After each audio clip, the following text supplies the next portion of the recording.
We want to start with some breaking news at this hour. Spanish police are responding to a blast at the Ukrainian Embassy in Madrid this morning. We're just learning these details. The blast injured at least one employee at the embassy. That's according to Spanish officials. The employee is currently being treated at the hospital for their injuries sustained during the explosion while they were handling a letter. All Ukrainian embassies abroad have now been advised to step up their security as investigators continue to assess the situation and gather details. This again in Madrid this morning. The explosion is happening just hours after Ukrainian President Volodymyr Zelensky warned that Russian troops are planning something on the southern front of the country. There has been intense fighting near Zaporizhia, for example, where the nuclear plant is. However, he did not give any details on what Russia's plan might be at this point. President Zelensky's warning also coming after Zaporizhia. That region was hit by missiles overnight.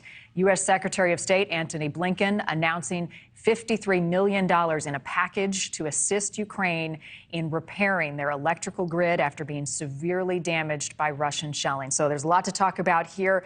With the very latest, I want to turn now to Nick Smith. He is following the situation in Ukraine and also now in Madrid this morning. Nick. Absolutely, Marni. A continued shelling in Zaporizhia, but a tense calm fell over Ukraine's capital city on Tuesday as police braced for what Russian missiles and a barrage of more blackouts. There were reports that an air raid siren had sounded in Kyiv, but it turned out to be a false alarm. On Tuesday in Bucharest, Romania, NATO foreign ministers pledged generators, blankets, and other aid to Ukraine, saying it is critical to combat Moscow's strategy. During the foreign ministers' meeting, foreign ministers of NATO's Secretary General had this to say. Russia is using brutal missile and drone attacks to leave Ukraine cold and dark this winter.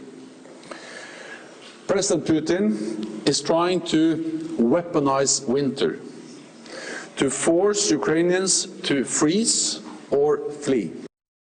And that was NATO Secretary Stoltenberg.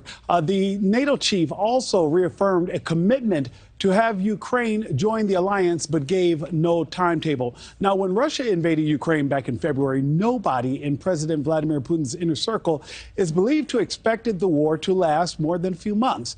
As weather turns cold once again and back to the freezing and muddy conditions that Russia's invading forces experienced at the start of the war, Moscow faces what is likely to be months more of fighting, military losses, and potential defeat. And that would be catastrophic for Putin and the Kremlin, who have banked Russia's global capital on winning the war against Ukraine. Now, just a few hours ago, U.S. Secretary of State Antony Blinken, like you said earlier, Marni, put Putin's attacks on Ukraine's energy grid simply will not work. And he announced another $53 million in fresh assistance to help restore that grid. Transformers are the biggest element of the country's power infrastructure in need of repair. Now, Ukraine applied for accelerated ascension to NATO on September 30th, but will not join anytime soon. Now, with the Crimean Peninsula annexed and Russian troops and pro-Moscow separatists holding parts of the south and east, it's not even clear what Ukraine's borders would even look like. Many of NATO's 30 members believe the focus now must solely be on defeating Russia, and Stoltenberg stressed that any attempt to move ahead on membership could divide them.